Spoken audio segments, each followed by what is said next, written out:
សូមជម្រាបសួរក៏ដូចជាសួស្តីដល់បងប្អូនអរគ្នានេះមានវីដេអូមួយពាក់ព័ន្ធនឹងការស្វែងយល់ពីការប្រើប្រាស់ម៉ាស៊ីន print ឬក៏ការ print ឯកសារអញ្ចឹងតោះឥឡូវយើងទៅមើលទាំងអស់គ្នានៅពេលនេះខ្ញុំលើកយកឯកសារជា PDF មួយមកបង្ហាញពីការប្រើប្រាស់ម៉ាស៊ីន print ហើយនិងរបៀប print ដែលចេញពី computer របស់យើងទៅកាន់ម៉ាស៊ីន print តើយើង print យ៉ាងម៉េចតែយើងកំណត់យ៉ាងម៉េចអញ្ចឹងតោះឥឡូវយើងទៅមើលទាំងអស់គ្នាដើម្បីអាច print ឯកសារនេះបានមានជំរើស3ទី1បងប្អូនអាចកលេចមើលខាងលើនេះមកមានរូប printer ណាគេដាក់ថា print file ហើយសរសេរកាត់ថា control P ទី1ទី2អ្នកនរគ្នាអាចចុចនៅលើ keyboard ដោយចុច control អក្សរ P ក៏វាចេញមកបែបហ្នឹងដែរទី3អ្នកនរគ្នាកលេចមកមើលខាងលើមកឃើញពាក្យ file คลิกលើវាមួយមកហើយអូសមកខាងក្រោមមាន print ឬក៏ control P អញ្ចឹងវាបង្ហាញដូចគ្នានៅត្រង់ទាំងនេះអ្នកនរគ្នាឃើញពាក្យថា printer នៅខាងលើនេះគឺជាកន្លែងដែលយើងជ្រើសរើសម៉ាស៊ីន print សម្រាប់បងប្អូនអរគ្នាដែលបាន set up ម៉ាស៊ីន print ច្រើនជាមួយ computer នេះទាំងអស់គ្នាអាចចុចរើសនៅត្រង់នេះមកដោយម៉ាស៊ីន computer របស់ខ្ញុំនេះមានឈ្មោះម៉ាស៊ីន print ច្រើនអញ្ចឹងខ្ញុំចង់ print ជាមួយម៉ាស៊ីនមួយណាខ្ញុំរើសនៅត្រង់ហ្នឹងបន្តមកទៀតនៅត្រង់នេះមានពាក្យ copy នៅត្រង់នេះគឺជាចំនួន print ឯកសារដែលអ្នកនរគ្នាចង់បានឧទាហរណ៍ថាឯកសារនេះអ្នកនរគ្នាចង់បាន2ទាំងអស់គ្នាដាក់លេខនៅទាំងនេះមក print មកវាចេញ2សន្លឹកបើដាក់3ចេញ3ហើយបើដាក់តែ1វាចេញតែ1ទេក៏លេខមើលមកខាងក្រោមមាន page to print នៅត្រង់ page to print យើងមើលទាំងនេះវាចុចទៅលើពាក្យថា all មានន័យថាឯកសារបងប្អូនទាំងអស់គ្នាយើងមើលខាងក្រោមនេះpage 104មាន4បើសិនបើអ្នកនរគ្នាមិនធ្វើអីទេคลิกលើ print នេះវានឹងចេញទាំង4ឯកសារ current page គឺជា page ថ្មីដែលអ្នកនរគ្នាបានធ្វើការនៅលើវានៅពេលដែលយើងចុចទៅវានឹង print ដែរឯកសារដែលយើងបានធ្វើថ្មីទេឯកសារដែលផ្សេងទៀតដែលយើងអត់បានធ្វើវាអត់ print ឲ្យយើងទេ pages ត្រង់នេះគឺជាកន្លែងកំណត់ទំព័រដែលអ្នកនរគ្នាចង់ printប្រសិនបើយើងរើសតែ1បងលេខ1វានឹងចេញទំព័រទី1ឲ្យយើងហើយបើយើងដាក់លេខ2វានឹងចេញទំព័រទី2ឲ្យយើងហើយបើយើងដាក់ពី1ដល់4វានឹង print ពីទំព័រទី1ដល់ទំព័រទី4ហើយប្រសិនបើអ្នកនរគ្នាចង់ print ទំព័រទី1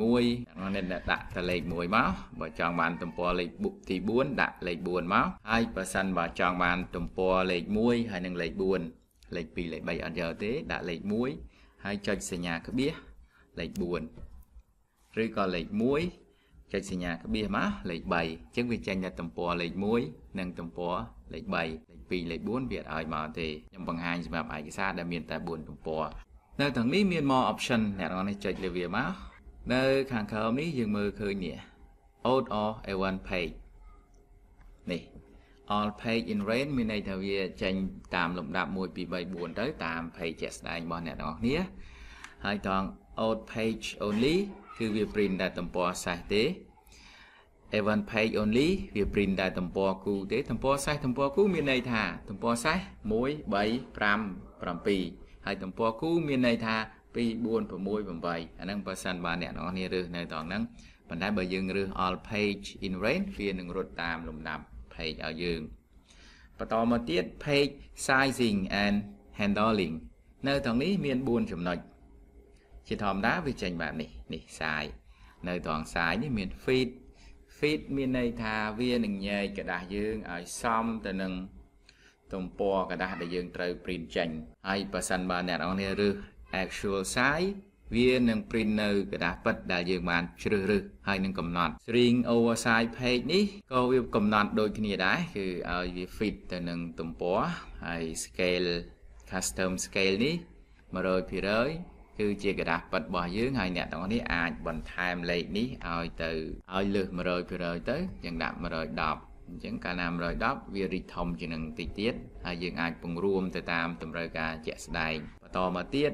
នៅខាងក្រោមនេះមាន choose paper source by PDF សារយើងអាចកំណត់ឬសារថ្មីបាន print on both side មានន័យថាបើសិនបើយើងមាន4ទំព័រវាចេញមកតែ2กระดาษឯងវាទៅសងខាង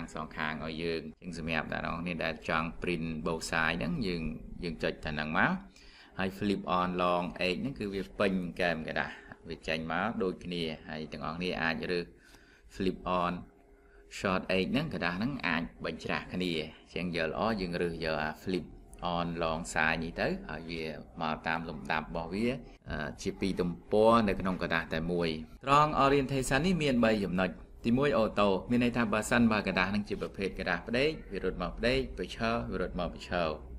portrait ជាប្រភេទกระดาษបញ្ឈរ landscape ជាប្រភេទกระดาษផ្ដេកនេះយើងចុចមកវាផ្ដេកហើយបន្តមកទៀត page setup ហើយយើងចុចទាំងអស់គ្នាមកនេះប្រភេទกระดาษ A4 យើងអាចរើស A4 A5 ឬក៏ទំហំกระดาษណាមួយដែលអ្នកនរគ្នាចង់បាន automatically select គឺវានឹងជ្រើសរើសដោយស្វ័យប្រវត្តិទាំងអស់នេះមិនបាច់ចាំរើសទេហើយត្រង់ landscape portrait នេះកែមកระดาษជាងមានន័យថាវាអត់ឲ្យយើងជ្រើសរើសទេនៅត្រង់នេះយើងអាចរើសប្រភេទกระดาษផ្ដេកប្រឈរបានប៉ុន្តែដោយឡែកសម្រាប់កំណត់កែមកระดาษគឺវាបិទអត់ឲ្យយើងរើសទេ